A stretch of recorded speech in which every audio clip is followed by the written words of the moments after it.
Hello beautiful armies, welcome back to my channel Taekook love story. आज मैं आप लोगों के साथ शेयर करने वाली हूँ Taekook fan fiction you take my everything part 10 and it is just a fan fiction, so don't take serious. और आर्मी हो सके तो इस वीडियो को ज़्यादा से ज़्यादा शेयर करना, क्योंकि मुझे व्यूज़ कम आ रहे हैं that's way. So let's get started. आयु जिनसे बात करते हुए कहती है, माँ जी लेकिन ये आप कैसे कर सकती है? सब कुछ ख़त्म हो चुका है, सब कुछ बर्बाद हो चुका है, अब कुछ भी नहीं हो सकता। मुझे तो जंकुक की ऐसी हालत देखकर बहुत ज़्यादा रोना आता है। पूरे 2 साल हो चुके हैं और मैंने जंकुक से बिल्कुल भी बात नहीं की है। मुझे बहुत बुरा लगता है। आयु की ये बात सुनकर जिन स्माइल करती है और आयु से कहती है, तुम चिंता मत करो, मेरा नाम भी किम स्योक जिन है। मैं जो कहती हूँ वो कर कर भी दिखाती हूँ और अब तो घबराने की कोई बात भी नहीं है, क्योंकि ते भी वापस आ चुकी है। जिन की ये बात सुनकर आयु टोटली शॉक हो जाती है और जिन से कहती है, क्या ते बहू वापस आ चुकी है? अब ये क्या कह रही है? ये कैसे हो सकता है?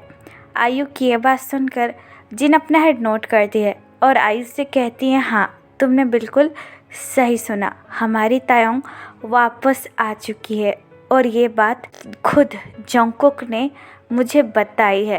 तुम्हें पता है, इन 2 सालों में मैं सिर्फ़ और सिर्फ तायोंग का ही वेट कर रही थी, शायद इसीलिए मैं ज़िंदा हूँ। जिनकी ये बात सुनकर आयु जिनकी तरफ देखकर कहती है, लेकिन अब क्या फ़ायदा, वो लीसा चुड़ैल मेरे बेटे की ज़िंदगी पर कब्ज़ा कर कर बैठी है और उसकी ज़िंदगी से जा भी नहीं रही है। मैं क्या करूं? उसने और उसके बाप ने मेरे जंकुक को पूरी तरीके से बर्बाद कर कर रख दिया है। आयु की ये बात सुनकर जिन स्मार्ट करती है और आयु से कहती है, चिंता मत करो, उस लीसा को मेरे जंकुक की ज़िंदगी से निकाल कर तो मैं ऐसे ही फेंक दूंगी, लेकिन इस वक्त ये इम्पॉर्टेंट है कि हम जंकुक और तायंग को फिर से एक करें। वो दोनों एक दूसरे के लिए ही बने हैं। अगर ऐसा ही चलता रहा ना तो जंकुक जी पाएगा और ना ही तायंग। जिन की ये बात सुनकर आयु अपना हेड नोट करती है और जिन से कहती है, हाँ माँ जी वो ठीक है, लेकिन ये कैसे हो सकता है? तायंग का बेबी जाने के बाद तायंग तो जंकुक से बहुत ज़्यादा नफ़रत करता है, ये बात आपको ही पता है। और जंकुक भी अपने आप को अभी तक कोसता है। उसे ऐसा लगता है कि बेबी सिर्फ़ और सिर्फ उसकी वजह से चला गया है, लेकिन असल बात तो ये है कि लीसा ने त्यों को धक्का दिया था। आयु की ये बात सुनकर जिन अपना हेड नोट करती है और आयु से कहती है, हाँ मुझे सब कुछ पता है और चिंता मत करो, इन सब के लिए मेरे दिमाग में एक प्लान भी है। कुछ भी हो जाए, मैं तायोंग और जंकुक को एक करा कर रहूँगी, चाहे कुछ भी हो जाए। जिनकी ये बात सुनकर आयु जिनकी तरफ देखकर कहती है, लेकिन कैसे माँ जी? जिन अपना हेड नोट करती है और आयु से कहती है, अभी के लिए तुम जंकुक को कॉल करो और उसे अभी के अभी यहाँ आने का कहो। आयु जिनकी ये बात सुनकर बहुत ज़्यादा कंफ्यूज हो जाती है और जिनसे कहती है, क्यों? लेकिन वो अभी अभी तो गया है।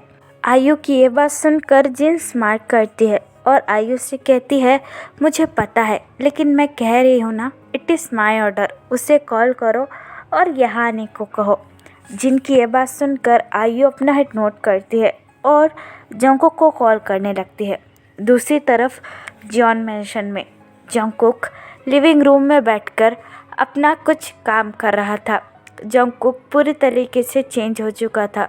जंकुक ज़्यादातर किसी से बात नहीं करता और घर में ही अपने रूम में रहना पसंद करता। लीसा और जंकुक एक दूसरे के साथ रहकर भी अलग अलग रूम में रहते हैं। वो बस दुनिया के लिए पति पत्नी है। घर में वो एक दूसरे से बात तो क्या, एक दूसरे की शक्ल भी देखना पसंद नहीं करते, स्पेशली लीसा। जंकुक लैपटॉप पर काम ही कर रहा था कि तभी डोरबेल बजती है, जिसे सुनकर जंकुक के फेस पर कोई रिएक्शन नहीं आता है। जंकुक बस चुपचाप अपना काम कर रहा था। तभी एक मेड डोर ओपन करती है। मेड जैसे ही डोर ओपन करती है, लीसा घर के अंदर आती है। लीसा फुल्ली ड्रंक थी, बहुत ज़्यादा शराब पी हुई थी लीसा ने और बहुत ज़्यादा मिनी स्कर्ट पहनी हुई थी। लिसा इतनी ड्रंक थी कि वो ठीक से चल भी नहीं पा रही थी। वह अचानक से मेट को धक्का देती है और लड़खड़ाते हुए घर के अंदर आ जाती है। रात के 12 बज रहे थे और लिसा इस समय घर के अंदर आई थी, वो भी फुल ड्रंक, जिसे देखकर जंगकुक लिसा के पास आता है और लिसा की तरफ देखकर कहता है, लिसा, रात के 12 बज चुके हैं और तुम इस समय घर पर आ रही हो, वो भी पूरी शराब के नशे में। क्या तुम्हें होश भी है? इतनी देर रात तक क्लब पार्टी कब तक करती रहोगी? जंगकुक की ये बात सुनकर लिसा अपनी नज़रें उठाकर जंगकुक की तरफ देखने लगती है और चकल करके कहती है, ओह जॉन जंगकुक, तुम हर रोज़ मेरे सामने क्यों आ जाते हो? हाँ, और ये दिखावा, तुम्हें शर्म आनी चाहिए। तुम्हारे होते हुए तुम्हारी बीवी रात रात भर पार्टियाँ करती है और तुम्हें इससे कोई फ़र्क ही नहीं पड़ता। यहाँ तक कि हम दोनों तो एक साथ भी नहीं रहते। तुम तो ऐसे हस्बैंड हो जो अपनी वाइफ को बेड में प्लेजर भी नहीं दे सकते। लिसा की ये बात सुनकर जंगकुक को बहुत ज़्यादा गुस्सा आता है। जंगकुक चिल्लाकर लिसा से कहता है, लिसा, अपनी ये बकवास बंद करो और चुपचाप अपने रूम में जाओ। जंगकुक की ये बात सुनकर लिसा चकल करती है और जंगकुक से कहती है, हाँ हाँ जा रही हो, तुमसे बात भी किसने करनी है। ये कहकर लिसा गिरते पड़ते अपने रूम में चले जाती है। लिसा के जाने के बाद जंगकुक एक लॉन्ग ब्रीथ लेता है और कहता है, इसके डैड को इसकी कोई चिंता नहीं है क्या? इसकी शादी होने के बाद मानो भूल से गए हैं और पता नहीं कहाँ जाकर चले गए हैं। ये कहकर जंगकुक फिर से सोफे पर बैठ जाता है और अपना काम करने लगता है। तभी जंगकुक के फ़ोन पर आयु का कॉल आता है, जिसे देखकर जंगकुक बहुत ज़्यादा कंफ्यूज हो जाता है और कहता है, इतनी रात को मॉम का कॉल, कहीं दादी की तबीयत? ये कहकर जंगकुक इमिडिएटली कॉल रिसीव करता है और घबराते हुए कहता है, मॉम क्या हुआ? दादी ठीक तो है ना? बताइए मुझे। जंगकुक की ये बात सुनकर आयु जिन की तरफ देखकर कहती है, हाँ वो बिल्कुल ठीक है, लेकिन वो अभी और इस वक्त तुमसे मिलना चाहती है, राइट नाउ। आयु की ये बात सुनकर जंगकुक बहुत ज़्यादा कंफ्यूज हो जाता है और आयु से कहता है, क्या? लेकिन मैं अभी अभी तो उनसे मिलकर गया था। तभी जिन आयु के हाथ में से फ़ोन ले लेता है और जंगकुक से कहता है, हाँ मुझे पता है कि तुम अभी अभी यहाँ से गए थे, लेकिन मुझे कुछ ज़रूरी काम है तुमसे और मैं तुमसे यहीं मिलकर कहना चाहती हूँ, अभी के अभी अपना सारा काम छोड़ो और यहाँ पर आ जाओ, इट इज़ माई ऑर्डर। ये कहकर जिन फ़ोन काट देती है और आयु की तरफ देखकर स्माइल करती है। जंगकुक एक लॉन्ग ब्रीथ लेता है और कहता है, उफ, शायद कोई मुझे यहाँ पर चैन से जीने नहीं देगा। ये कहकर जंगकुक अपनी कार की की लेता है और कार ड्राइव कर कर आयु और जिन के पास आने लगता है। आयु जिन की तरफ देखकर कहती है, माँ जी, आप जो करने का सोच रही है वो सक्सेसफुल होगा ना? आयु की ये बात सुनकर जिन स्माइल करती है और आयु से कहती है, ऑफ कोर्स सक्सेसफुल होगा, मुझे अच्छी तरीके से पता है। तभी कुछ देर बाद डोर बेल बजती है, जिसे सुनकर जिन आयु की तरफ देखकर कहती है, जाओ जाके डोर ओपन करो, जंगकुक आ गया होगा। जिन की ये बात सुनकर आयु अपना हेड नोट करती है और डोर ओपन करने चली जाती है। आयु डोर ओपन कर कर जंगकुक को देखती है। जंगकुक आयु की तरफ देखकर कहता है, मॉम क्या हुआ? दादी ठीक तो है ना? आयु अपना हेड नोट करती है और जंगकुक से कहती है, हाँ, लेकिन she want to meet you, तो जाओ उनसे मिल लो। आयु की ये बात सुनकर जंगकुक अपना हेड नोट करता है और जिन के कमरे के अंदर चला जाता है। आयु भी जंगकुक के पीछे पीछे जाने लगती है। जंगकुक जिन को देखकर जिन के पास आता है और अपनी लो ट्यून में कहता है, दादी क्या हुआ? आप ठीक तो है ना? क्या आपको हॉस्पिटल जाना है? क्या मैं आपको हॉस्पिटल लेकर चलूँ? बोलिए। जंगकुक की ये बात सुनकर जिन जंगकुक की तरफ देखकर कहती है, हॉस्पिटल जाए मेरे दुश्मन, मैं क्यों जाऊँ? जिन की ये बात सुनकर जंगकुक बहुत ज़्यादा कंफ्यूज हो जाता है और जिन से कहता है, हाँ फिर आपको क्या हुआ है? आपने मुझे क्यों बुलाया है? जंगकुक की ये बात सुनकर जिन जंगकुक की तरफ देखकर कहता है, मुझे तायोंग से मिलना है। जंगकुक की ये बात सुनकर आयु और जंगकुक दोनों ही बहुत ज़्यादा शौक हो जाते हैं। जंगकुक जिन की तरफ देखकर कहता है, क्या आपको तायोंग से मिलना है? ये पॉसिबल नहीं है, इट इज़ इम्पॉसिबल। जंगकुक की ये बात सुनकर जिन जंगकुक की तरफ देखकर कहती है क्यों, वो तुमसे नाराज़ है ना कि हमसे, तो उसे कल जाकर कहना कि मैंने उसे बुलाया है। जिन की ये बात सुनकर जंगकुक अपनी नज़रें नीचे कर लेता है और जिन से कहता है दादी मुझे में इतनी हिम्मत नहीं है कि मैं उसे फेस कर सकूं, सो प्लीज़ मुझे ये काम मत बोलिए। जंगकुक की ये बात सुनकर जिन को भी जंगकुक के लिए बुरा लगता है, लेकिन जिन बहुत ज़्यादा स्ट्रिक्टली जंगकुक से कहता है मिस्टर जॉन जंगकुक, मैंने कहा ना कि मुझे तायोंग से मिलना है और कुछ भी नहीं, इसे तुम मेरी लास्ट विश क्यों ना समझो, इसे पूरा करने के बाद मैं सुकून से मर जाऊंगी। जिनकी ये बात सुनकर जंगकुक जिनका हैंड होल्ड करता है और जिनसे कहता है दादी आप ऐसा क्यों कह रही है, बार बार मरने की बात मत किया कीजिए। जंगकुक की ये बात सुनकर जिन जंगकुक की तरफ देखकर कहते हैं ठीक है, तो तुम कल सुबह तायोंग को यहाँ पर लेकर आओगे, मैं कुछ सुनना नहीं चाहती, you understand, it is my order. जिनकी ये बात सुनकर जंगकुक के पास और कोई रास्ता ही नहीं रहता है। जंगकुक अपना हेड नोट करता है और जिनसे कहता है ठीक है मैं ट्राई करूँगा। जंगकुक की ये बात सुनकर जिन जंगकुक की तरफ देखकर कहता है ट्राई करने की कोई ज़रूरत नहीं है, मुझे तायोंग यहाँ पर चाहिए, यू अंडरस्टैंड। जिन की ये बात सुनकर जंगकुक अपना हेड नोट करता है और जिन से कहता है ठीक है जैसा आप चाहे। ये कहकर जंगकुक वहाँ से चला जाता है। जंगकुक के जाने के बाद आयु जिन के पास आती है और जिनसे कहती है माँ जी ये कैसे पॉसिबल हो सकता है, तायोंग यहाँ पर कैसे आ सकता है। आयु की ये बात सुनकर जिन आयु की तरफ देखकर कहती है आयु, तायोंग एक बहुत ज़्यादा समझदार लड़का है और मैं ये भी जानती हूँ कि तायोंग मुझसे बहुत ज़्यादा प्यार भी करता है और वो मेरे लिए ज़रूर आएगा, मैं बस उन दोनों को एक करने के लिए ये सब कुछ कर रही हूँ। जिनकी ये बात सुनकर आयु अपना हेड नोट करती है। दूसरी तरफ तायोंग अपने रूम में बैठकर अपना कुछ काम कर रहा था। तभी जेहोप आकर तायोंग के रूम पर नॉक करता है, जिसे सुनकर तायोंग जेहोप की तरफ देखता है और जेहोप से कहता है यंग आप वहाँ क्यों है, यहाँ पर आइए। तायोंग की ये बात सुनकर जेहोप स्माइल करता है और तायोंग के रूम के अंदर आ जाता है। जेहोप तायोंग को कॉफ़ी देता है और तायोंग से कहता है ते तुम नाराज़ तो नहीं होना कि मैं तुम्हें यहाँ पर लेकर आ गया।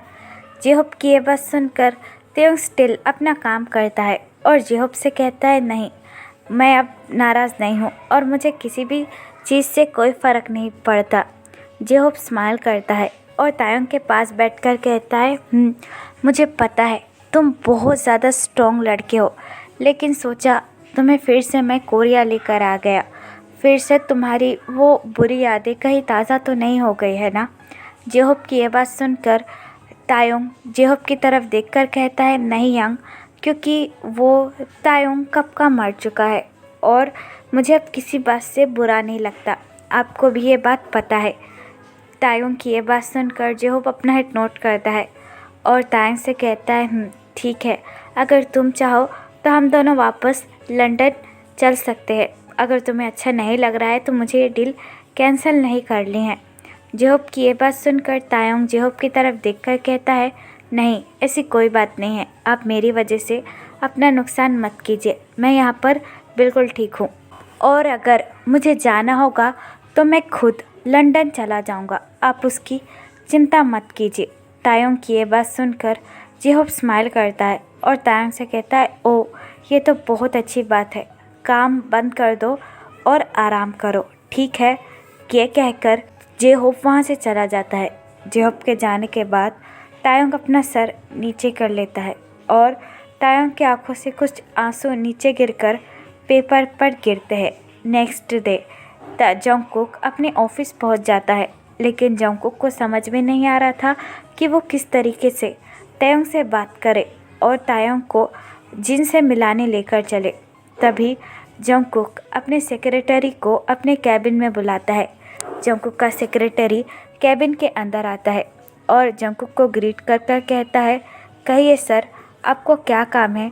जंगकुक अपनी कोल्ड ट्यून में अपने सेक्रेटरी की तरफ देखकर कहता है मुझे किम तायोंग से बात करनी है। अभी के अभी। क्या तुम्हारे पास उसका फ़ोन नंबर है? जंगकुक की यह बात सुनकर जंगकुक का मैनेजर अपना हेड नोट करता है और जंगकुक से कहता है, जी जी सर। ये कहकर जंगकुक का मैनेजर जंगकुक को फ़ोन नंबर दे देता है। ये उनका पर्सनल नंबर है। ये कहकर सेक्रेटरी जंगकुक को तायोंग का नंबर दे देता है और वहाँ से चला जाता है। सेक्रेटरी के जाने के बाद जंगकुक बहुत ज़्यादा देर तक नंबर को ही देखते रहता है। जंगकुक के मन में इस वक्त ये चाह रहा था कि वो कैसे तायोंग को फ़ोन करे और बात करे। जंगकुक के अंदर इतनी हिम्मत तो बिल्कुल भी नहीं थी, लेकिन जंगकुक जैसे तैसे कर बड़ी ही हिम्मत के साथ तायोंग को फ़ोन करने लगता है, लेकिन तायोंग कॉल रिसीव ही नहीं करता है, जिसकी वजह से जंगकुक डीप ब्रेथ लेकर कहता है, शायद मुझे ही उससे मिलने जाना होगा। ये कहकर जंगकुक अपना कोट वेयर करता है और तायोंग के कंपनी की तरफ जाने लगता है। तायोंग अपने कैबिन में बैठकर अपना काम कर रहा था और तायोंग का पूरा फोकस सिर्फ और सिर्फ अपने काम पर ही था। तभी तायोंग के कैबिन के डोर पर कोई नॉक करता है, जिसे सुनकर तायोंग अपने कोल्ड ट्यून में कहता है, कम इन। तभी डोर अनलॉक होता है और जंगकुक बड़े ही घबराते हुए और अपना सर नीचे कर तायोंग के कैबिन के अंदर इंटर होता है। तायोंग का बिल्कुल भी ध्यान नहीं था कि जंगकुक तायोंग के कैबिन के अंदर आया है। तायोंग तो बस अपना काम करने में बिजी था। जंगकुक तायोंग के करीब आने लगता है और तायोंग को देखने लगता है। अभी भी तायोंग की खूबसूरती वही थी, जरी भी कम नहीं हुई थी। जंगकुक बस कुछ देर के लिए तायोंग की तरफ ही देखने लगता है। जंगकुक को वो सारे मोमेंट्स याद आने लगते हैं जो जंगकुक ने तायोंग के साथ किए थे। किस तरीके से जंगकुक ने तायोंग को कितना ज़्यादा टॉर्चर किया था और किस तरीके से जंगकुक और तायोंग के बच्चे का मिसकैरेज हो गया था।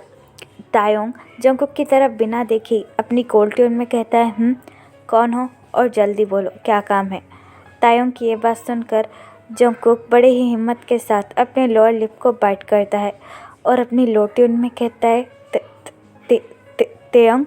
जंगकुक की वॉइस सुनकर तायोंग इमीडिएटली अपनी नज़रें उठाकर जंगकुक की तरफ देखने लगता है। जंगकुक को अपने सामने खड़ा हुआ देखकर तायोंग बहुत ज़्यादा गुस्सा हो जाता है। तायोंग इमीडिएटली अपनी चेयर पर से खड़ा होता है और जंगकुक की तरफ देखकर कहता है, व्हाट द हेल, तुम यहाँ पर क्या कर रहे हो? तुम्हारी हिम्मत कैसे हुई यहाँ पर आने की? अभी के अभी मेरे कैबिन से बाहर निकलो। सिक्योरिटी, तुम्हें इस इंसान को मेरे कैबिन के अंदर आने कैसे दिया? मिस्टर जॉन जंगकुक, अभी के अभी यहाँ से निकलो, मुझे तुम्हारी शक्ल बिल्कुल नहीं देखनी है। तायोंग की यह बात सुनकर जंगकुक को बहुत ज़्यादा बुरा लगता है। जंगकुक अपना सर नीचे कर लेता है और तायोंग की तरफ देखकर कहता है, देखो तायोंग, मुझे तुमसे बहुत ज़्यादा इम्पोर्टेंट बात करनी है। लेकिन तायोंग अपना मुंह दूसरी तरफ फेर लेता है और जंगकुक से कहता है, लेकिन मुझे तुमसे कोई भी बात नहीं करनी है, अभी के अभी बाहर निकलो। जंगकुक अपनी आइज़ क्लोज करता है और तायोंग से कहता है, देखो तायोंग, मेरी दादी की तबीयत बहुत ज़्यादा ख़राब है और वो बस तुमसे मिलना चाहती है। वो ये कह रही है कि ये उनकी लास्ट विश है कि वो तुमसे मिलना चाहती है। जंगकुक की ये बात सुनकर तायोंग जंगकुक की तरफ देखने लगती है। जंगकुक अपना सर नीचे कर लेता है और तायोंग से कहता है, मैं मानता हूँ कि मैंने तुम्हारे साथ बहुत बड़ा गलत किया, मैं तुम्हारा गुनहगार हूँ और मैं तुमसे कोई चीज़ नहीं चाहता हूँ तायोंग, बस एक बार आकर दादी से मिल लो, मैं तुमसे रिक्वेस्ट करता हूँ। कहो तो मैं तुम्हारे सामने हाथ भी जोड़ता हूँ, लेकिन प्लीज़ एक बार दादी से आकर मिल लो, मुझे और कुछ नहीं चाहिए। मैं जानता हूँ हमारे बीच में अब कुछ भी नहीं बचा है और ना ही मैं तुम पर अपना कोई हक जताना आया हूँ, बस मैं अपनी दादी के लिए बस तुमसे रिक्वेस्ट करने आया हूँ। ये कहकर जंगकुक अपने दोनों हाथ तायोंग के सामने जोड़ लेता है, जिसे देखकर तायोंग बस जंगकुक की तरफ देखने लगता है। जंगकुक तायोंग से कहता है, तुम्हें आना या ना आना तुम्हारी मर्ज़ी है, लेकिन वो तुम्हें अभी भी अपना बेटा मानते हैं, मेरी गलतियों की सज़ा उन्हें मत दो। ये कहकर जंगकुक वहाँ से चला जाता है। जंगकुक के जाने के बाद तायोंग एक झटके के साथ अपनी चेयर पर बैठ जाता है और अपना सर होल्ड कर कहता है, ये इंसान आखिरकार मुझे सुकून से जीने क्यों नहीं देता? तो फिर चलिए गाइस, इस पार्ट को मैं यहाँ ख़त्म करती हूँ। आपको ये पार्ट कैसा लगा प्लीज़ मुझे कमेंट में बताना, और प्लीज़ चैनल को भी सब्सक्राइब कर देना। और अगर आप भी मेरे साथ ऑनलाइन बिजनेस या फिर अफिलिएट मार्केटिंग करना चाहते हो तो आप मुझे कमेंट बॉक्स या फिर मेरी इंस्टाग्राम ID जो कि है टेक ओ क्लास स्टोरी, वहाँ पर बता सकते हो। तो फिर चलिए guys, bye, love you, take care, बुरा है,